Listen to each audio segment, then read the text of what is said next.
Assalamualaikum warahmatullahi wabarakatuh. Perkenalkan, nama saya Khairul Alim, NIM 1812 Saya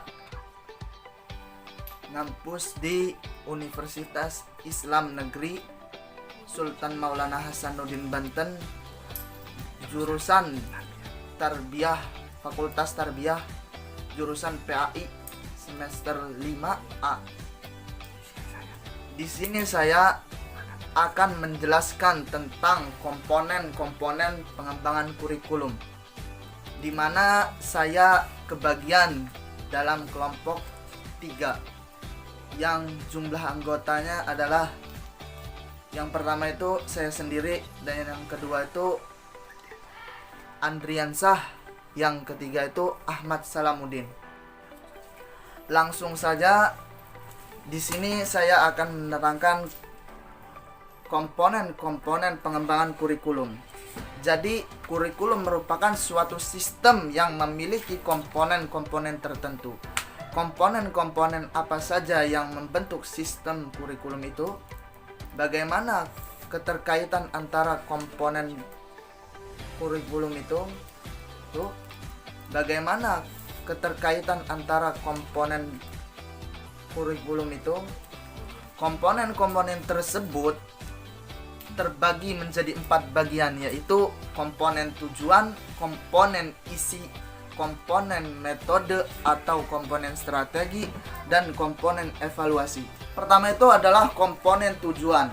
Komponen tujuan adalah berhubungan dengan arah atau hasil yang diharapkan di dalam skala makro. Rumusan tujuan kurikulum erat kaitannya dengan filsafat atau sistem nilai yang dianut oleh masyarakat tersebut. Dalam perspektif pendidikan nasional, tujuan pendidikan nasional dapat dilihat secara jelas di dalam Undang-Undang Nomor 20 Tahun 2003 menjelaskan bahwasannya pendidikan nasional berfungsi mengembangkan kemampuan dan membentuk watak serta peradaban bangsa yang bermartabat dalam rangka mencerdaskan kehidupan bangsa, bertujuan untuk berkembangnya potensi peserta didik agar menjadi manusia yang beriman dan bertakwa kepada Allah Subhanahu wa taala atau Tuhan yang Maha Esa, berakhlak mulia, sehat, berilmu, dan kreatif, mandiri, yang menjadi warga negara yang demokrasi serta bertanggung jawab. Dalam Permendiknas nomor 22 tahun 2007 dikemukakan bahwa tujuan pendidikan tingkat satuan pendidikan dasar menengah dirumuskan mengacu kepada tujuan umum pendidikan berikut. Tujuan pendidikan dasar adalah meletakkan dasar kecerdasan, pengetahuan, kepribadian, akhlak mulia, serta keterampilan untuk hidup mandiri dan mengetahui pendidikan lebih lanjut sesuai dengan kejuruannya. Dan ada pula tujuan pendidikan institusional, kemudian dijabarkan lagi ke dalam tujuan kurikuler, yaitu tujuan pendidikan yang ingin dicapai dari setiap mata pelajaran, dikembangkan di setiap sekolah atau satuan pendidikan tersebut. Upaya pencapaian tujuan pembelajaran ini memiliki arti yang sangat penting. Keberhasilan pencapaian tujuan pembelajaran pada tingkat operasional ini akan menentukan terhadap keberhasilan tujuan pendidikan pada tingkat berikutnya. Dan yang kedua, komponen isi atau materi pelajaran. Isi kurikulum merupakan komponen yang berhubungan dengan pengalaman belajar yang harus dimiliki siswa. Isi kurikulum itu menyangkut semua aspek-aspek baik yang berhubungan dengan pengetahuan atau materi dengan pengetahuan pelajaran yang biasanya tergambarkan pada isi setiap materi pelajaran yang diberikan oleh pendidik maupun aktivitas yang diberikan oleh pendidik dan kegiatan siswa, baik materi maupun aktivitas itu seluruhnya diarahkan untuk mencapai sebuah tujuan yang ditentukan oleh pendidik. Isi komponen kurikulum pembelajaran terdiri dari 5 bagian. Yang pertama itu teori. Teori seperangkat konstruk atau konsep, definisi atau posisi yang saling berhubungan yang menyajikan pendapat sistematik tentang gejala dengan spesifikasikan hubungan-hubungan antara variabel-variabel dengan maksud menjelaskan dan meramalkan gejala tersebut.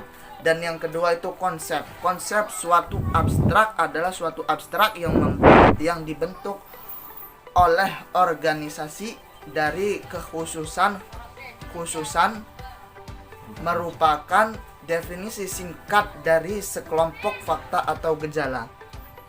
Yang ketiga, generalisasi. Kesimpulan umum berdasarkan hal-hal yang khusus bersumber dari analisis pendapat atau pembuktian dalam penelitian. Yang keempat, prinsip, yaitu ide utama pola skema yang ada dalam materi yang mengembangkan hubungan antara beberapa konsep.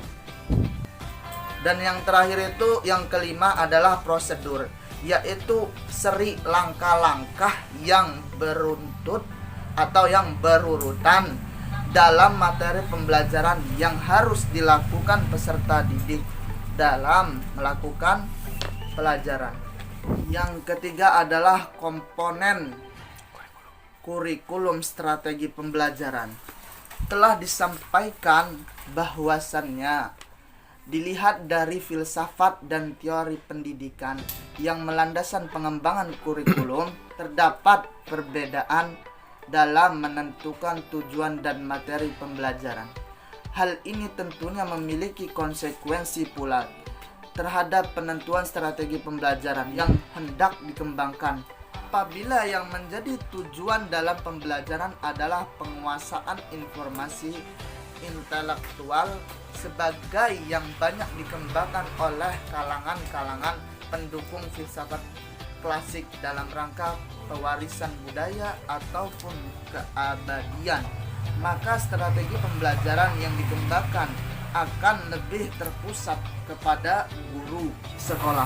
Strategi pembelajaran yang berorientasi guru-guru pada saat ini tersebut mendapatkan reaksi dari kalangan progresivisme. Menurut kalangan progresivisme ini nih, yang seharusnya aktif dalam suatu proses pembelajaran di luar sana, pembelajaran adalah peserta didik itu sendiri. Oleh karena itu, peserta didik secara aktif menentukan materi dan tujuan pembelajaran sesuai dengan minat apa yang diminati oleh peserta didik tersebut dan apa saja kebutuhannya yang seharusnya peserta didik butuhkan, sekaligus menentukan bagaimana cara-cara yang paling sesuai untuk memperoleh materi dan mencapai tujuan belajarnya. Pembelajaran yang berpusat pada peserta didik mendapatkan dukungan dari kalangan-kalangan rekonstruktivisme yang menekankan pentingnya proses pembelajaran melalui dinamika kelompok. Nah, pada zaman saat ini atau zaman pandemi COVID-19 ini, strategi guru menegaskan kepada semua peserta didik untuk memanfaatkan yang namanya gadget atau istilahnya Android. Salah satunya adalah aplikasi yang sering dipakai itu Zoom, Classroom, dan lain sebagainya. Dalam hal ini, guru tidak banyak melakukan intervensi sebagai perannya hanya sebagai fasilitator, motivator, dan guider. Sebagai fasilitator, guru berusaha menciptakan dan menyediakan lingkungan pembelajaran yang kondusif sebagai peserta didik, walaupun dari rumahnya masing-masing gitu. Sebagai motivator, guru berupaya untuk mendorong dan menstimulasi peserta didiknya agar dapat melakukan perbuatan belajar walaupun kurang efektif, dan juga pendidik mengasih motivasi kepada peserta didiknya untuk bersemangat dalam belajar walaupun dalam via menggunakan Android pada saat ini.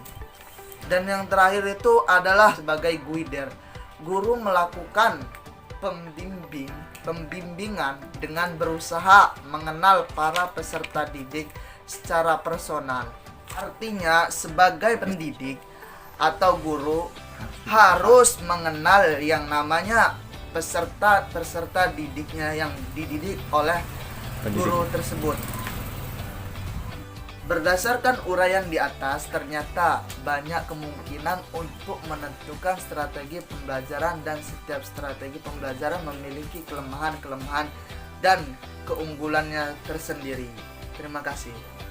Dan uraian dari vlog saya, apabila ada kesalahan itu datangnya dari saya, apabila ada kata-kata yang benar itu datangnya dari Allah Subhanahu wa taala. Cukup sekian. Assalamualaikum warahmatullahi wabarakatuh.